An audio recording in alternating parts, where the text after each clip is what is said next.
What if the man everyone feared most was hiding a secret no one expected? In the heart of the wild frontier, a young woman's fate collides with that of a legendary warrior, and nothing is as it seems. Thank you so much for watching and for all your comments. Let me know at the end if you liked the story, and where you're watching from, and why you're following this. The sun blazed mercilessly over the Texas prairie as Elizabeth Morgan clutched her tattered dress, her knuckles white with fear. 3 days had passed since Comanche raiders attacked her family's homestead, killing her parents and taking her captive. The 20-year-old daughter of settlers now found herself being led through unfamiliar territory toward an uncertain fate. "Keep moving, white woman," the warrior named Running Fox ordered, pulling roughly on the rope tied around her wrists. His dark eyes betrayed no emotion, but the other warriors whispered among themselves in their native tongue. As they approached the Comanche camp nestled between rolling hills, Elizabeth saw women pausing their work to stare, children pointing curiously, and warriors gathering to inspect the new captive. Her blonde hair, now matted with dust and sweat, had become an object of fascination. Chief Gray Wolf emerged from his lodge, his weathered face marked with the lines of many battles. The warriors presented Elizabeth like a prize. "This one is strong," said Running Fox. She did not cry or beg during the journey. The chief circled Elizabeth, evaluating her worth. "She will make a good wife for Black Thunder. He returns tomorrow from the war party against the Texans." Elizabeth understood enough to feel her blood run cold. Black Thunder, even settlers knew that name. The most feared Comanche warrior, whose raids struck terror into frontier settlements. Stories of his brutality circulated among frightened homesteaders on dark nights. "No, please," she pleaded, finding her voice. "I'll work, I'll serve, but don't." A sharp command from the chief silenced her. The decision had been made. That night, Elizabeth was kept in the lodge of an elderly woman called Singing Bird, who offered her a bowl of stew and a blanket. The old woman's eyes held something resembling sympathy as she used gestures to communicate. "Black Thunder, husband," Singing Bird said in broken English, pointing to Elizabeth and then outward. Elizabeth shook her head vigorously. "I won't marry him. I'd rather die." Singing Bird sighed, her ancient face creasing with worry. "Black Thunder different. Not what white people say." Elizabeth turned away, tears streaming down her face. What did it matter if he was different? She was being forced to marry her people's enemy, a man whose hands were surely stained with the blood of settlers like her parents. Dawn broke with the sound of whoops and hollers. Elizabeth was roughly awakened as women entered the lodge, bearing clothing and ornaments. Despite her resistance, they dressed her in a deerskin dress adorned with colorful beadwork, braided her hair, and painted symbolic designs on her face. "The war party returns," one of the women explained in halting English. "Black Thunder comes." Elizabeth was led outside as riders approached the camp. Warriors painted for battle, some bearing wounds, others carrying trophies. Her heart hammered against her ribs as the party halted before the chief's lodge. One warrior rode slightly ahead of the others. Tall and powerfully built, his face bore the marks of many battles, and a single eagle feather adorned his long black hair. His eyes, sharp as obsidian, immediately found Elizabeth among the crowd. Black Thunder dismounted with fluid grace, speaking briefly with the chief before approaching her. Elizabeth raised her chin defiantly, determined not to show fear despite the trembling in her legs. "You are the one they have chosen for me," he stated in perfect English, surprising her. His voice was deep and measured, lacking the cruelty she had expected. "I didn't choose this," she replied bitterly. A flicker of something, perhaps understanding, crossed his stoic features. "Neither did I," he said quietly, so only she could hear. "But this is our path now." Before Elizabeth could respond, the chief began the ceremony that would bind her to Black Thunder. As alien words washed over her, Elizabeth felt as though she were drowning, her old life slipping away with each syllable. When the ceremony concluded, Black Thunder led her to his lodge on the outskirts of the camp. Inside, Elizabeth was surprised by the orderliness, weapons arranged carefully, furs neatly placed, a small fire burning in the center. "You fear me," he stated, watching her hover near the entrance. "Shouldn't I? You're Black Thunder, the scourge of the frontier." His expression remained unchanged.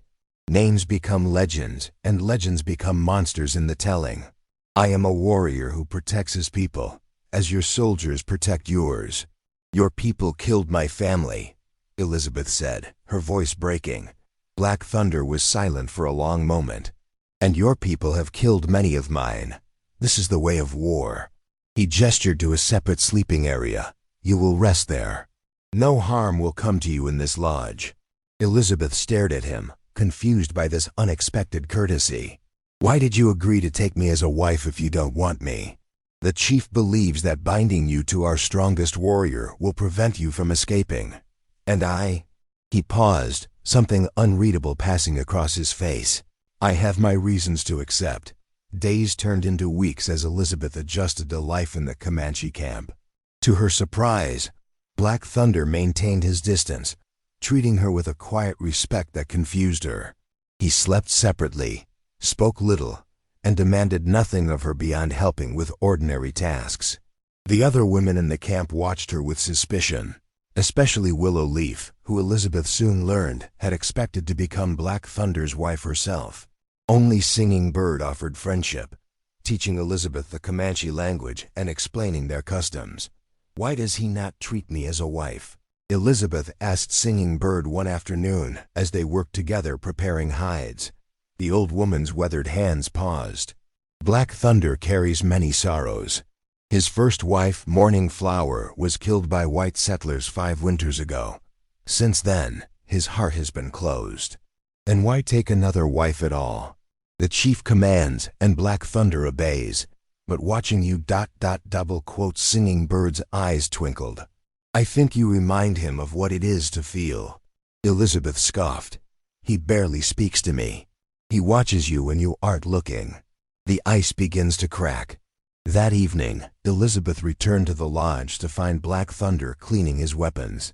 She observed him silently, noting the precision of his movements, the concentration in his dark eyes. "You were a teacher," he said suddenly, not looking up. Elizabeth started. "How did you know?" "The way you speak. The books you tried to save when we raided your homestead." Now he met her gaze. "I found them in your satchel." Heat rose to Elizabeth's cheeks. "You went through my belongings?" "I was curious about the woman forced to be my wife." He set down his knife. "You taught children?" "Yes, at the settlement school." The memory brought unexpected tears. "I loved watching them learn, seeing their faces light up with understanding." Black Thunder nodded slowly. "My people value learning too, though in different ways. The young ones could benefit from your knowledge." Elizabeth stared at him, astonished by the suggestion. "You would let me teach Comanche children?" "If you wish it," he returned to his work. "It would give you purpose beyond being a reluctant wife." The next day, with Singing Bird's help, Elizabeth gathered several curious children under the shade of a cottonwood tree. Using sticks to draw in the dirt, she began teaching them English words, while they giggled and taught her Comanche words in return. Over the following days, Elizabeth's impromptu school grew. She found unexpected joy in these lessons, and the children's acceptance began to soften the hardened edges of her grief. Sometimes she noticed Black Thunder watching from a distance, his expression unreadable. One evening, a sudden summer storm forced everyone to seek shelter. Inside their lodge, the close quarters made their usual silence more awkward. Thunder crashed overhead as rain drummed against the hide walls. "Are you afraid of storms?" Black Thunder asked, noticing her flinch at a particularly loud thunderclap. "No," Elizabeth replied. "They remind me of my father. He used to tell stories during storms to distract me from the noise." Black Thunder added wood to the fire. "Tell me one of these stories." Surprised by his interest, Elizabeth hesitated before sharing a tale her father had told about sailors and sea monsters. As she spoke, she noticed Black Thunder's usual stoic expression softening. "Your father was a good storyteller," he said when she finished. "How would you know?" A rare, brief smile touched his lips. "Because his daughter is." The storm raged through the night. When Elizabeth woke in darkness, she found Black Thunder thrashing in his sleep, murmuring words she couldn't understand. Without thinking, she moved to his side, gently touching his shoulder. He woke instantly, grabbing her wrist, eyes wild until recognition dawned. "You were having a nightmare," she explained, heart racing at his grip. He released her immediately. "I'm sorry." "Do you have them often?" Black Thunder stared into the dying embers of their fire. "When the memories are too strong." "Of what?" "Of finding my wife and infant son dead in our lodge after a soldier raid." His voice remained steady, but Elizabeth saw the tension in his jaw. "I was hunting. I should have been there to protect them." Elizabeth's throat tightened. "I'm sorry. Your people call us savages," he continued. "But it was your soldiers who killed a woman and child who posed no threat." Unable to defend such actions, Elizabeth remained silent. For the first time, she saw Black Thunder not as the fearsome warrior of frontier tales, but as a man who had suffered losses as devastating as her own. The next morning, Willow Leaf confronted Elizabeth at the stream where women gathered to collect water. "You think you have tamed the great Black Thunder?" She sneered in broken English. "He takes you only because the chief commanded. His heart remains with Morning Flower." "I don't want his heart," Elizabeth retorted, though the words felt hollow. Willow Leaf's eyes narrowed. "Good, because when he tires of his white captive, he will see that a Comanche woman is better suited to stand beside our greatest warrior."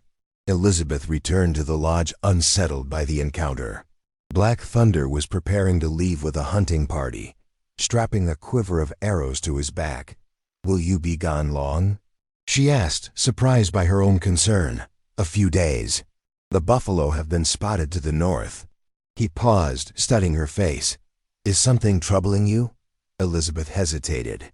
"The other women, they don't accept me. They fear what is different." He secured his knife at his belt. "As your people fear us." "It's more than that. Willow Leaf wanted to be where you are," he finished. "But that was never my wish, even before you came." Their eyes met, and something unspoken passed between them, an acknowledgement that despite the circumstances that had brought them together, a fragile understanding was growing. After he departed with the hunting party, Elizabeth continued her lessons with the children, finding that focusing on them helped ease her conflicted feelings. One afternoon, as the lessons concluded, Singing Bird approached with a troubled expression. "Riders come," the old woman said urgently. "White soldiers." Elizabeth's heart raced as she followed Singing Bird to the edge of the camp where warriors were gathering. In the distance, a small contingent of blue-uniformed cavalry approached under a flag of truce. "They come to talk, not fight," Singing Bird explained. "But many hearts are angry." With Black Thunder and many warriors away hunting, the camp felt vulnerable. The remaining warriors formed a protective line as the soldiers halted at a respectful distance. A captain and interpreter dismounted and came forward to meet with the elders. Elizabeth hung back, conflicting emotions swirling within her. These men represented her people, possibly even rescue, yet the thought brought less relief than it would have weeks ago. The captain's voice carried across the open space. "We've come to negotiate the release of any white captives in your possession. We know you took a woman from the Morgan homestead." Elizabeth felt eyes turning toward her. For a moment, she considered rushing forward, claiming the salvation being offered. But something held her back, uncertainty about returning to a world that now felt distant, and concern for what might happen to the camp after she left. Before she could decide, Running Fox stepped forward. "We have no white captives, only the wife of Black Thunder." The interpreter translated, and the captain's eyes narrowed as he scanned the gathered Comanche, eventually spotting Elizabeth with her distinctive blonde hair. "That woman is Elizabeth Morgan, kidnapped during a raid," the captain called out. "Her uncle has been searching for her. We demand her return."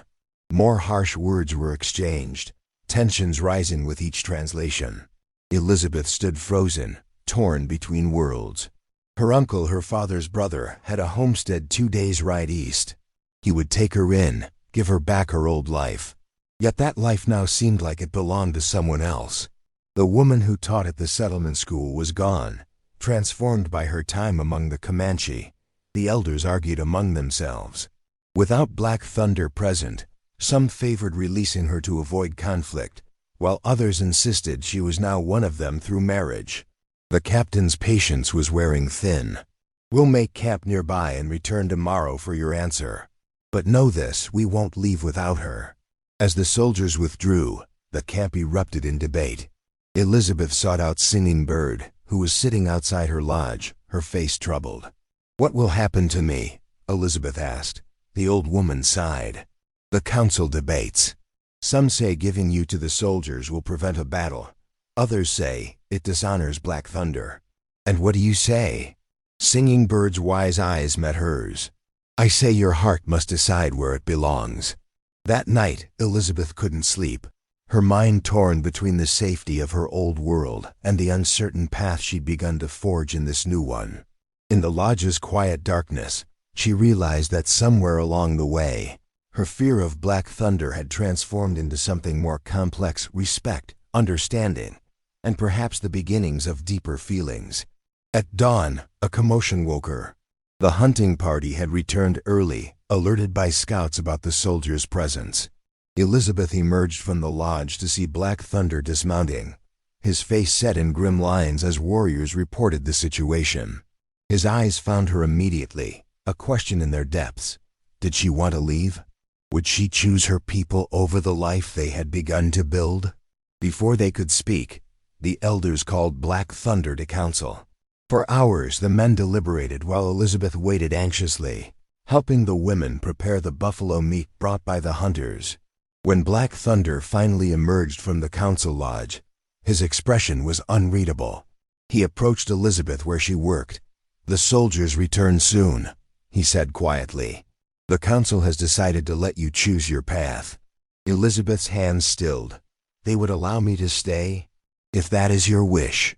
His voice remained neutral, giving no indication of his own preference. "But there may be consequences. The bluecoats speak of peace while preparing for war. What do you want me to do?" she asked, searching his face. Black Thunder looked away.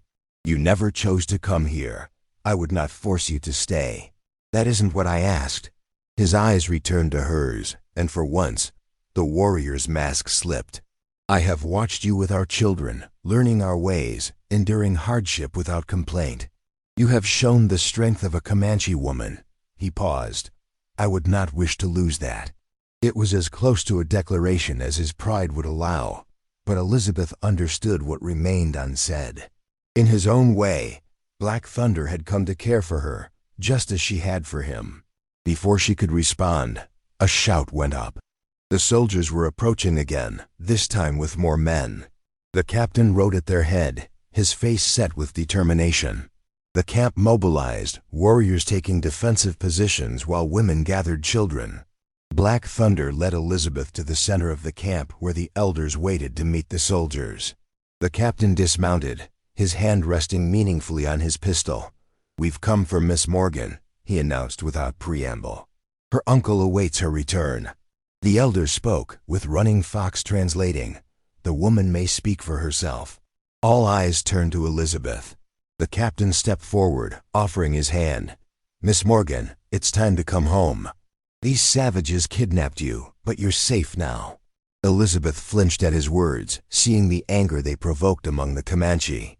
She looked at the outstretched hand, then at Black Thunder, whose face had returned to its impassive mask. "These people are not savages," she said clearly, "and I was not kidnapped." The captain's expression darkened. "They've confused you, Miss Morgan. Stockholm Syndrome, they call it. You're not thinking clearly." "I'm thinking more clearly than I ever have," Elizabeth replied, moving to stand beside Black Thunder. "I choose to stay with my husband." A murmur ran through both groups: surprise from the soldiers, approval from the Comanche. Black Thunder's hand brushed against hers, a brief touch that communicated more than words could. The captain's face reddened. "This is absurd. No white woman would willingly stay with a Comanche. You're coming with us, by force if necessary." He reached for Elizabeth's arm, but Black Thunder stepped between them, his voice deadly quiet. She has made her choice. Honor it, or there will be blood." For a tense moment, it seemed violence was inevitable. Then a new voice called out from behind the soldiers. "Let me speak with her." An older man on horseback moved forward. Her uncle, Robert Morgan. Time had grayed his beard, but his eyes were kind and familiar. "Elizabeth," he said gently, "is this truly what you want?" Looking into her uncle's concerned face, Elizabeth felt tears threatening. "It is, Uncle Robert. I've found a place here, a purpose." "With him?" He nodded toward Black Thunder. Elizabeth glanced at the warrior beside her, the man who had shown her respect when he could have shown cruelty, who had given her freedom when he could have demanded submission. "Yes," she said simply, "with him." Her uncle studied her face, then slowly nodded. "Captain, you heard my niece. She stays of her own free will." "This is irregular," the captain protested. "Army protocol." "Damn your protocol," Robert interrupted. "We came to rescue a captive, not to take a willing wife from her husband." He turned back to Elizabeth. "The door is always open if you change your mind." As the soldiers reluctantly withdrew, Elizabeth felt Black Thunder's hand find hers, their fingers intertwining for the first time. The simple gesture spoke volumes about the barriers that had fallen between them. That night, as they sat beside the fire in their lodge, the usual silence between them felt different, charged with unspoken emotions and the weight of her choice. "Why did you stay?" Black Thunder finally asked. "Your uncle would have given you back your old life." Elizabeth considered her answer carefully. "Because that life is gone. The woman who lived it died with her parents." She met his gaze across the flames. "And because here with you, I found something I never expected." "What is that?" "A chance to build something new. To be a bridge between two worlds instead of a casualty of their conflict." Black Thunder moved to sit beside her, his shoulder touching hers. "It will not be an easy path. There will always be those who cannot accept what lies between us." "Like Willow Leaf?" Elizabeth asked with a small smile. The corner of his mouth lifted slightly. "She will find another to set her sights on." They sat in comfortable silence, the barriers that had kept them apart slowly dissolving in the warmth of their shared fire. When Black Thunder's hand found hers again, Elizabeth knew that despite all they had endured, or perhaps because of it, they had found an unexpected harmony in the chaos of two colliding worlds. Winter descended on the plains, transforming the landscape into a stark canvas of white. The Comanche camp had moved to more sheltered grounds near a river valley, with lodges clustered closely for warmth and protection against the biting wind. 3 months had passed since Elizabeth chose to stay, and with each day, her place among the tribe grew more secure. Her lessons with the children continued inside a large communal lodge during the coldest days, and her command of the Comanche language improved steadily under Singing Bird's patient guidance. More significantly, the relationship between Elizabeth and Black Thunder had deepened. The careful distance he once maintained had given way to genuine affection, subtle by white standards, but unmistakable to those who knew him. They now truly shared a life, their initial arrangement evolving into a partnership built on mutual respect and growing love. One crisp morning, Elizabeth was teaching the children when Willow Leaf entered the lodge, her face solemn. The woman who had once been her most vocal critic now approached with measured steps. "Black Thunder calls for you," she said in Comanche. "A rider comes." Elizabeth thanked her, surprised by the civil tone. Since her decision to stay, even Willow Leaf had grudgingly accepted her presence, especially after Elizabeth had helped care for her young nephew during a fever that swept through the camp. Outside, Elizabeth found Black Thunder with the elders, gathered around a lone rider wrapped in buffalo robes. As she approached, the figure turned, revealing her Uncle Robert's weathered face. "Uncle!" she exclaimed, hurrying forward. Robert dismounted stiffly, embracing her with obvious relief. "Thank the Lord you're well. When the snows came early, I feared for you." Black Thunder stepped forward, offering a formal greeting that Robert returned with careful respect. The two men had formed a cautious understanding during Robert's occasional visits over the months, neither fully trusting. but both committed to maintaining peace for Elizabeth's sake. "I bring news," Robert said gravely, addressing both Elizabeth and Black Thunder, "and a warning." Inside Black Thunder's lodge, warmed by a crackling fire, Robert shared what had brought him through dangerous winter conditions. "The new military commander at Fort Richardson is pushing for action against the Comanche," he explained. "Colonel Harkins doesn't share his predecessor's tolerance for peaceful coexistence. He's been gathering forces, planning a spring campaign to force all tribes onto reservations." Black Thunder's expression remained impassive, but Elizabeth saw the tension in his shoulders. "How certain is this?" "Very. I've seen the supply wagons, heard the officers talking. They're bringing in more cannon, enough ammunition for a long campaign." Robert looked at his niece sadly. "Elizabeth, I've come to offer you both sanctuary. My homestead is remote enough to avoid scrutiny. You could winter there until this passes." The offer hung in the air, its implications clear. Robert was proposing not just temporary shelter, but a neutral ground, a compromise between the worlds they each inhabited. Black Thunder rose, pacing the confines of the lodge.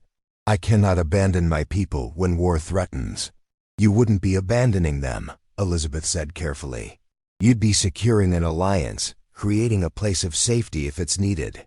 His dark eyes met hers, a silent communication passing between them.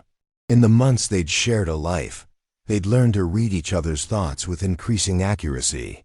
"I must speak with the council," he finally said. "This decision affects more than just us." While Black Thunder conferred with the elders, Elizabeth showed her uncle how her life had changed, the respect she'd earned as a teacher, the skills she'd learned from the women, the place she'd carved for herself between two cultures. "You truly love him, don't you?" Robert asked as they walked through the camp. Elizabeth smiled. "Not in the way I once imagined loving a husband. It's something stronger, forged in fire rather than born in comfort." She paused, choosing her words carefully. "He sees me as I am, not as someone to be protected or possessed. And I see him not the savage of frontier stories, but a man of honor and wisdom." Robert nodded thoughtfully. "Your mother would be proud of your courage. Your father—" He chuckled softly. "He'd be bewildered but coming around eventually." The council deliberations lasted until nightfall. When Black Thunder finally returned to their lodge, where Elizabeth waited with her uncle, his expression was resolute. "The council has decided," he announced. "I will accompany a small group to your homestead, those most vulnerable who cannot fight if war comes.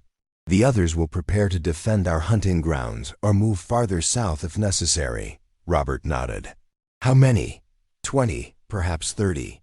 Mostly elders, some women with young children. Black Thunder's gaze shifted to Elizabeth. "Including my wife, if she is willing." Elizabeth felt a surge of emotions relief that a compromise had been reached. Concern for those who would remain and quiet joy at Black Thunder's protective instinct toward her. "I'll go where you go," she said simply. "But we must ensure that both our peoples understand this isn't surrender, but alliance." The following days were a flurry of preparation. Those chosen to travel to Robert's homestead gathered supplies and said difficult goodbyes to family members who would remain with the main camp. Elizabeth worked alongside Singing Bird, who would be among those making the journey, preparing medicines and preserved foods for the winter ahead. On the eve of their departure, as Elizabeth packed their few personal belongings, Black Thunder entered their lodge carrying something wrapped in soft hide.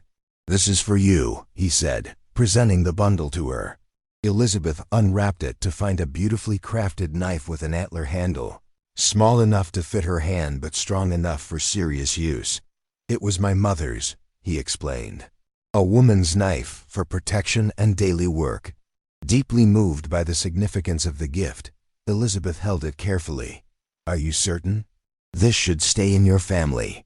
"You are my family now," he replied, his voice low and intense.